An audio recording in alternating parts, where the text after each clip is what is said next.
In this last section, I want to talk about the remnants of frontier Islam today, right? So we've been talking about frontier Islam, different visions of it, and so forth. But what's still around today? Let's jump into it. And I think the kind of one of the closest examples of this is something called Aleviism. So Aleviism is essentially a type of Islam, which continues to be practiced heavily in Turkey and to a lesser degree in the Balkans. That keeps many of the sort of rituals and practices of the frontier Islamic world of medieval Anatolia. Today, Alevis, from which we get the word Aleviism or Alevilik in Turkish, are basically the largest religious minority in Turkey today. Literally, Alevi is just something that is a word derived from the word Ali, who is the son-in-law of the Prophet Muhammad. So again, brings up aspects of a popular belief on the frontier that the best way to be a Muslim is through embracing the family of the Prophet Muhammad. And in fact, you see here in the background of these Alevi rituals, you have a picture of Ali, and it says, "Oh God, oh Muhammad, oh Ali," right? So you have a sort of tripartite division of their thing. And what are these people doing? As you can see, there's men and women engaged in a sort of formalized dance ritual alongside music. This is what's called a gem. So a gem literally means a gathering. And this is the primary religious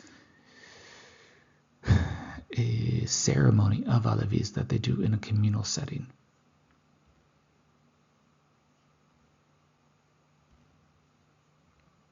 So let's look at this video of what that might look like.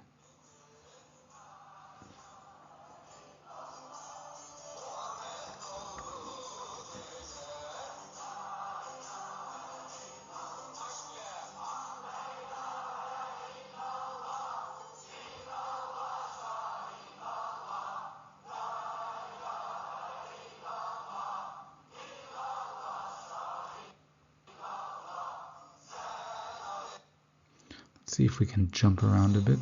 No.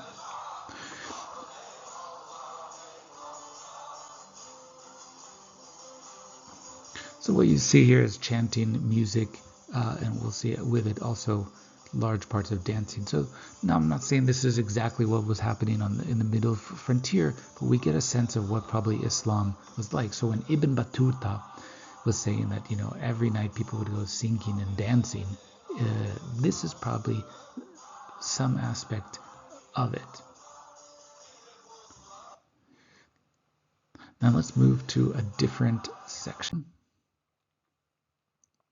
This is another example, a sort of formalized exhibit of an Alevi gem in Sema.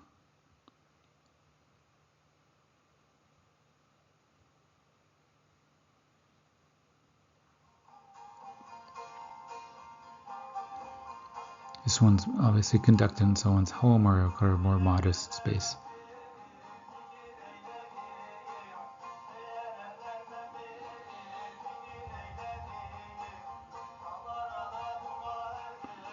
One of the things you'll notice here, though, is that traditionally in a mosque you'd have men and women separated, but in a gem evi, a place where you conduct a house of gem,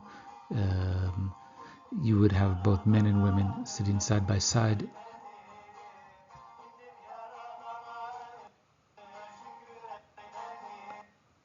Let me see if I can skip this at all. No.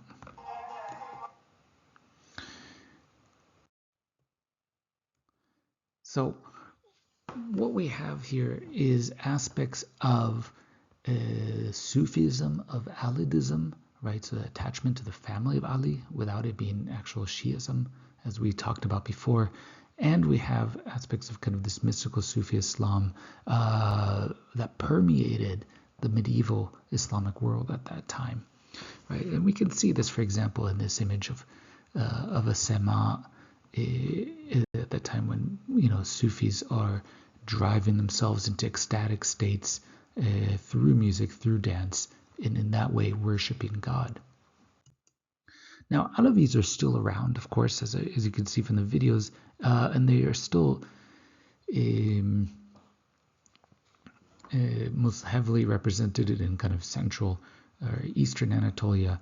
Here, there's Turkish and some Arabic-speaking Alavis, but the majority are Turkish and what are called Zazakji or Kurmanji, which are Kurdish languages, which you can see here. There's also some in Bulgaria, which is not seen on this map, but you can kind of tell the basic concentrations. And then in western Anatolia, you have migrations that occurred in different periods, but also in more recent years as people moved to large urban centers in western Turkey.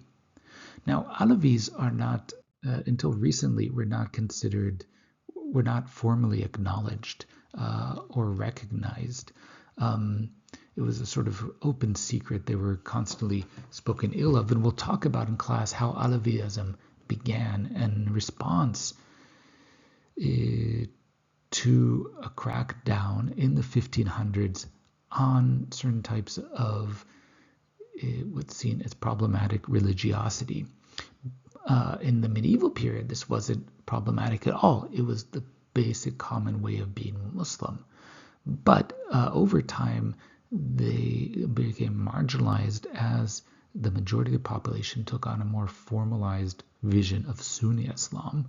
And this changed, though, after what was called the Madamak Hotel massacre. There was a sort of gathering of Alavis in the town of Sivas.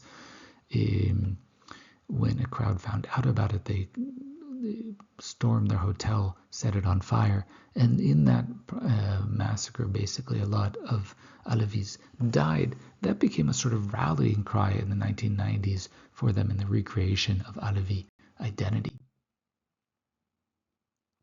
Now, Alavis aren't just one example of different groups, small minorities or religious groups in the Middle East that kind of retain aspects of this medieval Islamic frontier religiosity. Another one in Iran is called the Yarsan or Ahl al-Haq, which literally means the people of truth. Pejoratively, their neighbors, Muslim Shiite neighbors, call them Ali Ilahis, which literally means people who turn Ali into God. But if you go to places like Kermanshah in Iran, etc., this is from a BBC article on them, you could find similar segments. So here's a shrine complex in the middle of their zone. And similarly, they have rituals which center around music and food, right? So here, religious rituals in which people play the specific instruments of medieval Anatolian, the balama and other ones, while chanting. And the central aspect of their culture is the sharing of food in communal settings, the kind of communal meal, giving the hospitality, right? So we go back to this vision of hospitality, the lodge. The travelers in the community need to be united through a communal meal. Here you can see a large kind of pilav being shared. And again, you have kind of mixing of men and women, though here there's some separation. Again, the sharing of food in different ways, portioning of the pilav and the lavash. And what I want you to get a sense of is basically just how aspects of medieval religiosity continue to this day. Now, why is any of this frontier Islam stuff important? One, in the most basic sense, of course, to understand the Ottoman Empire and how the Middle East came to be, we have to understand the religious intellectual culture of the time, right? So we need to find religious sites, spaces of conversion, and we need to understand just exactly what ends up happening, as we'll see in the next lesson. How is it that people became Muslim at that time? What did it mean to become Muslim? What was that process? And also, what motivated frontier warriors in this period? And lastly, I want to think about the political power of holy men, right? So as we have these people like Kaykusuz Abdal or Haji Bektash Veli, they actually were not just holy men. They actually had an immense amount of political power. And as we'll see, these are the people who often started rebellions or challenges to Ottoman rule in the 15th and 16th century.